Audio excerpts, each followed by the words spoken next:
Funny, isn't it? The absolute obsession this world has with labels. They desperately want to wrap you up in a neat, suffocating little box. They want to slap a barcode on your forehead and sigh with relief, saying, "Ah, now we understand you. Now you fit into our reality." But pay attention to what happens the exact moment they can't pin you down. The moment your calm smile doesn't match the brutality of your scars. The moment your dead silence doesn't align with the fire they know is burning inside you. They panic. They start whispering, poking, circling you like starving vultures. They ask themselves in hushed tones, "Who is he, really? Who is she, really?"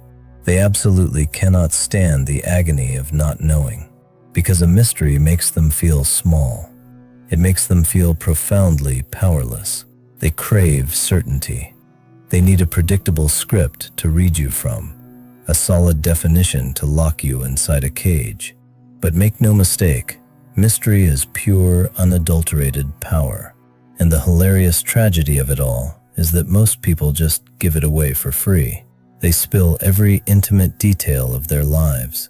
They bleed out every wound, broadcast every weakness, desperately hoping that someone, anyone, will understand them, validate them, or just clap for their performance. What they fail to realize is that the exact moment you hand people your entire story, you are handing them the loaded weapon they will eventually use against you. You see, knowledge is never harmless. Knowledge is leverage, and leverage in the wrong hands is a cold knife pressed right against your throat. That is exactly why mystery matters. That is why holding back pieces of yourself is infinitely more dangerous than any loud display of strength. When they don't know who you really are, they have to guess. And guessing breeds sheer terror. People aren't afraid of the monsters they can clearly see.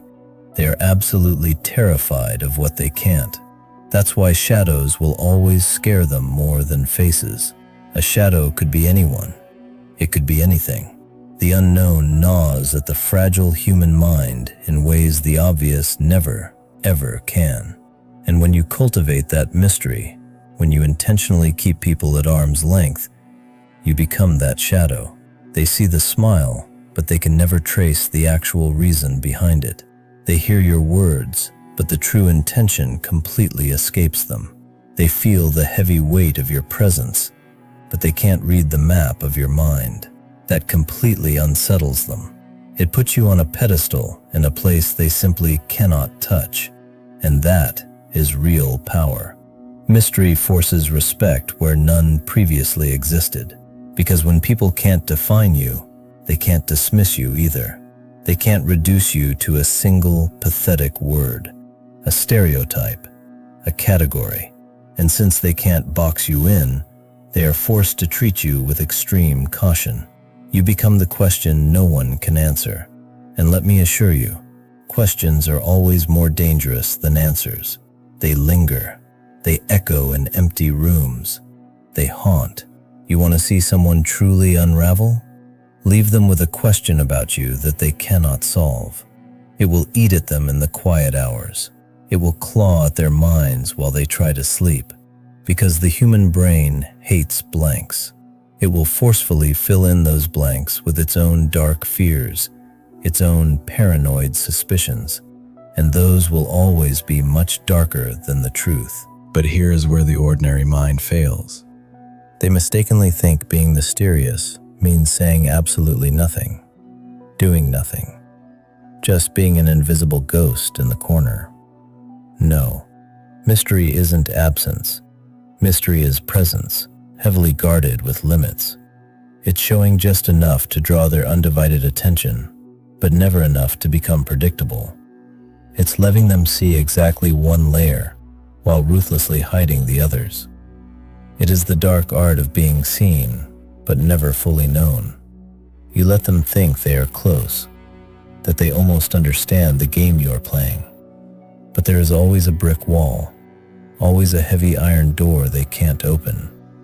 That is what keeps their curiosity bleeding. That is what fuels their obsession. If you disappear completely, they will just forget you.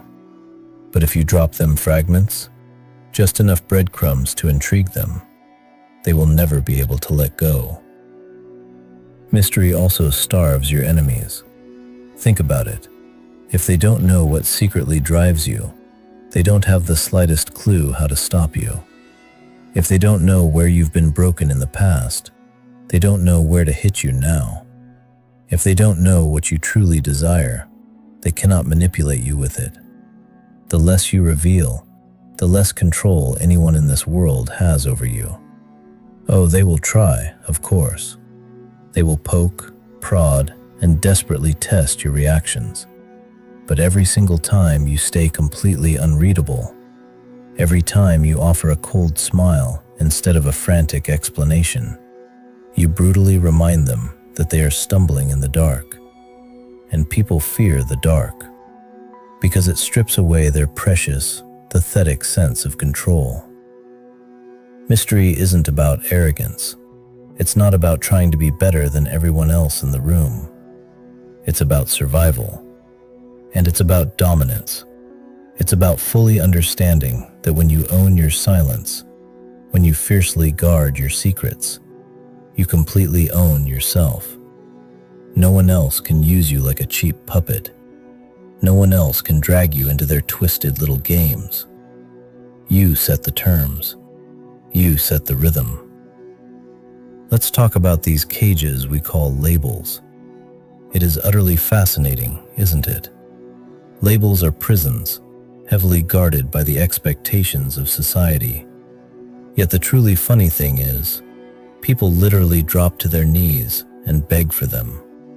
They beg to be defined, to be categorized, to be called something, anything, because the terrifying alternative is being utterly unknown. It makes them feel safe in a world that is fundamentally chaotic. They genuinely believe that if the world can put a name on them, then maybe the world can finally understand them. But let me break it to you. A label is not understanding. It's a beautifully decorated prison cell.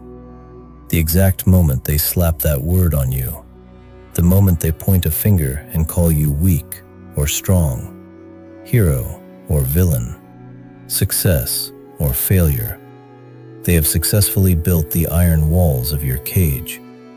And the cruelest part of this little game? Most people walk right into it with a grateful smile. They shut the heavy door behind themselves and voluntarily throw away the key, because taking on a label completely saves them from doing the hard, agonizing work of actually evolving. Once they have their little word, their tidy little box, they don't ever need to look any deeper. You just become a summary, a cheap definition, a single, predictable sentence. And that is all they will ever see. Even when you outgrow it, even when you have violently evolved into something else entirely, the label painfully sticks, and the cage stays permanently shut. It doesn't matter if you have bled to change yourself. It doesn't matter if you have completely broken your old patterns and clawed your way out of who you used to be. Once they have named you, that is all they will ever want to remember, because the world is deeply addicted to keeping people small. It makes their own massive insecurities so much easier to bear. But here is where the real danger lies. You start believing the label too. You start wearing the cage like it's your own skin. Someone once calls you a failure, and suddenly, every little stumble feels like absolute proof. Someone calls you dangerous, and suddenly, you feel guilty for the roaring fire inside you. Labels are parasites. They don't just trap you in other people's eyes. They systematically infect your own. You begin repeating them to yourself in the dark until they are infinitely louder than your own voice.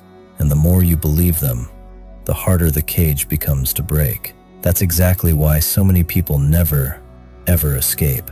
Not because they can't, but because they have tragically mistaken the cage for their home. But listen to me. Cages cannot hold anyone who simply refuses to accept them. That is the ultimate secret no one wants you to know. You do not have to wear their labels. You do not have to answer to their pathetic definitions. You can be something entirely new, something constantly shifting, something they can't quite catch. The strongest people in this world aren't the ones who finally find the right label. They are the ones who violently break them all. The ones who keep moving, keep changing, until the world gets completely exhausted trying to pin them down. They become utterly unpredictable, unreadable, uncontainable, and in that unpredictability, they find absolute freedom. The truth is, labels are strictly about control. That's why people use them so eagerly. They don't call you lazy because they have deeply studied your soul. They call you lazy because it temporarily makes them feel superior. They don't call you strange because they understand you. They call you strange because it makes their mediocre, boring lives feel normal. Labels aren't about you at all. They are entirely about them. Now, let's strip back the curtain on something even darker. Envy. Envy is a brilliant, clever little actor, isn't it? It never just walks right up to you and introduces itself. It's far too much of a coward for that. No, envy prefers the shadows. It prefers heavily constructed disguises, because the raw truth of it is simply too ugly for the average human mind to accept. Nobody wants to look in the mirror and say, "I wish I had your life, your looks, your strength, your unapologetic presence." Nobody wants to admit they intensely crave exactly what you carry so effortlessly. So, what do? They wrap it in cheap compliments. They disguise it as friendly advice, or deep concern, or worse, they dress it up as vicious gossip masquerading as truth. But if you have the stomach to peel away the layers, it's always the exact same sickness. They want what you have, and they furiously hate that they don't have it. And the truly dangerous part? Envy doesn't stay still. It grows. Like a poisonous vine wrapping itself tighter and tighter, it begins to slowly choke them from the inside. First, it is just a quiet whisper in their head. Why them and not me? Then it becomes a toxic habit, constantly comparing, calculating, secretly measuring themselves against you at every single step. And then, if you're not careful, it turns into vicious action. That's when they start plotting. That's when their bright smiles sharpen into hidden knives. They will dress it up, of course, pretend it's just harmless fun, pretend it's just healthy competition. But you will know. You will feel it in the heavy way they hover just a little too close. The desperate way they want to know every single detail, every move you make. Not because they care, but because they are desperately, frantically looking for cracks in your armor. But here's the fun part about envy. It is also a massive confession.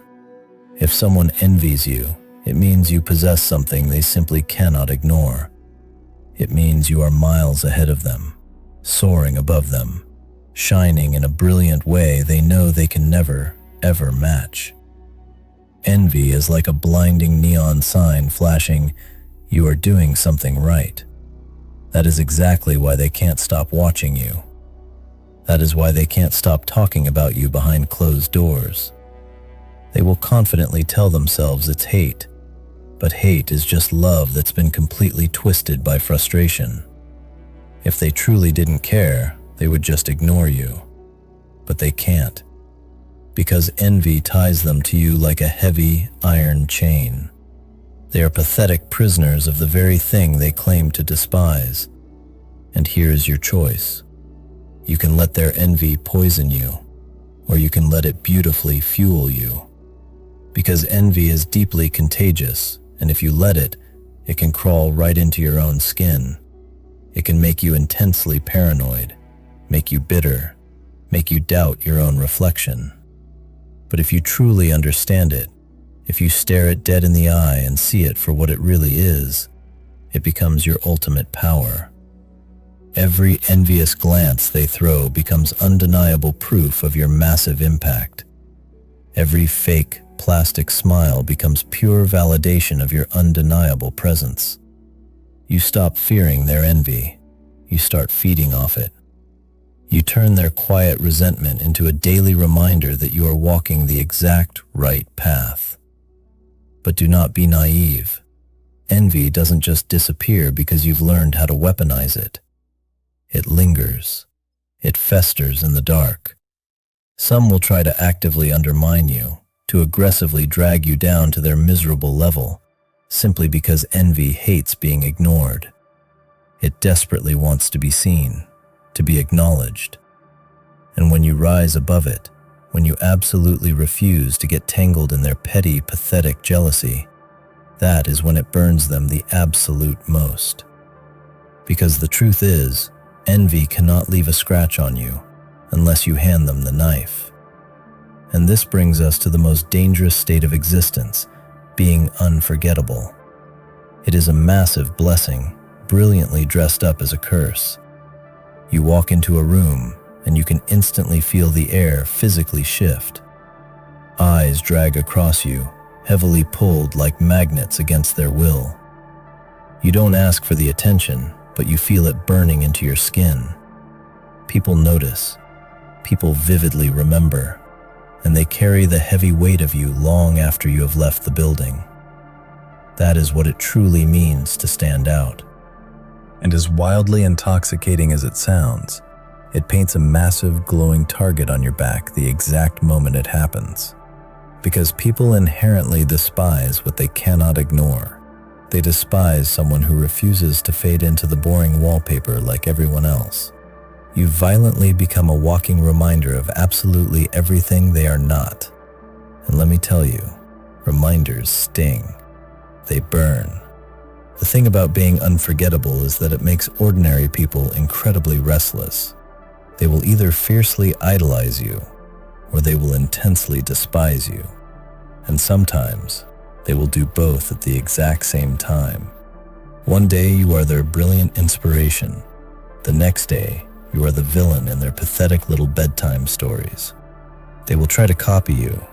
They will eagerly mimic your words, your calculated moves, your style, just to feel a tiny, pathetic fraction of what it's like to actually be you.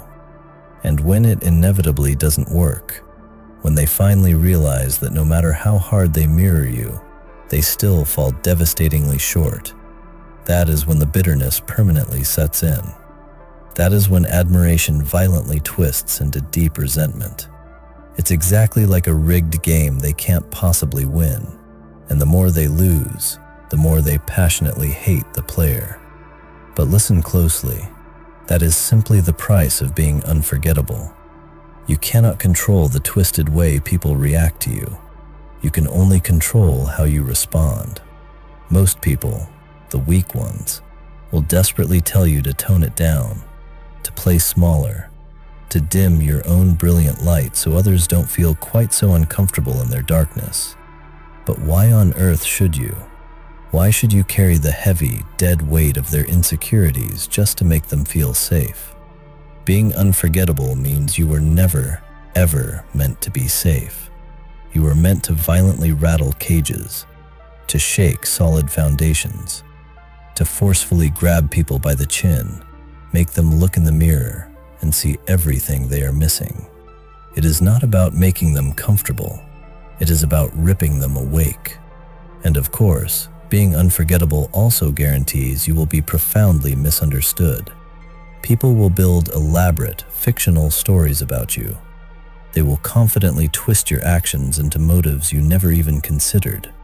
They will attach heavy labels that simply do not belong to you.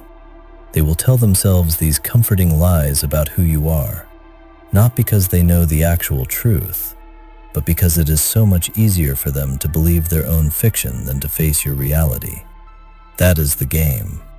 You stop being just a person, and you transform into a symbol, a story, a myth they can comfortably project their own massive failures onto. You become whatever they desperately need you to be in their tiny little worlds, whether that's a savior, a monster, or a rival. And the ultimate hilarious irony? You don't even have to play along. Just by breathing, just by existing, you have already stolen the spotlight in their chaotic minds. And yet, Here's the twisted, beautiful climax of it all. Being unforgettable means you possess pure, unadulterated control.